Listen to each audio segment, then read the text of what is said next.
This is the set of orchestral icons that ships with Logic Pro. They're colourful, they cover every section of the orchestra, and for orchestral composers, they're a great way to make sure that you have absolutely no idea which track is which. So this icon, for example, is a flute.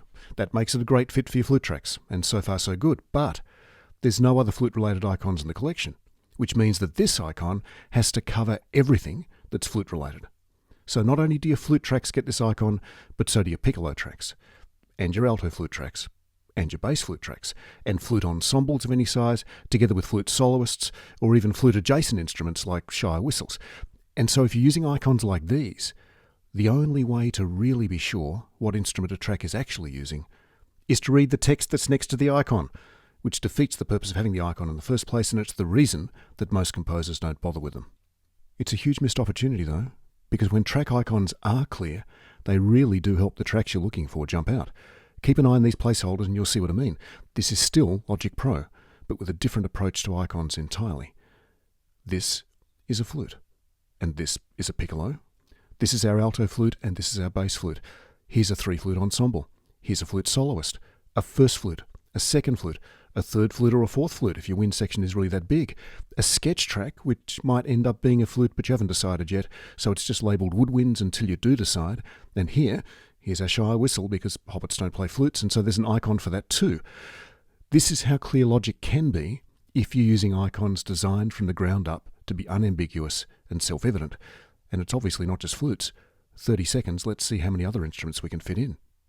Here's a clarinet, or another clarinet in E-flat, or another one in D. Here's 2 clarinets, a bass clarinet, a bass oboe, a bass drum, a double bass, an all-in-one choir, a choir in sections, a string section, part of a string section, a divisi part of a string section, percussion instruments that you use all the time, percussion instruments that you probably don't use all the time. There are sketch icons for chord progressions, for orchestral sections, or for runs. There are reference tracks, guitars, saxophones, keyboards, folders to help you organise all of this, subfolders to really help you organise all of this, icons for gladiators, for Harry Potters, and for hobbits. This is the Orchestration Recipes Icon Project. We created these icons to solve an in-house problem. We needed track listings in our videos to be super clear without having to say a single word or depend on captions. That meant coming up with a new comprehensive orchestral icon set from scratch, which was a huge undertaking initially, but now, whenever we need a new Logic session, we can label every track instantly and clearly with a drag and drop.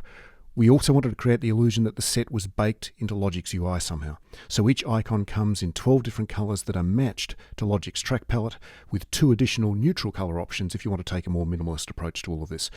All up, there are just over 7,000 icons in the set, and you'll see them everywhere in upcoming Orchestration Recipes releases. But better still, the entire set is also available for you to use in your own projects.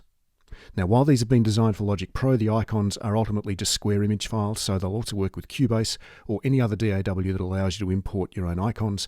There's lots more information, previews, and ideas for using all of this coming to orchestrationrecipes.com.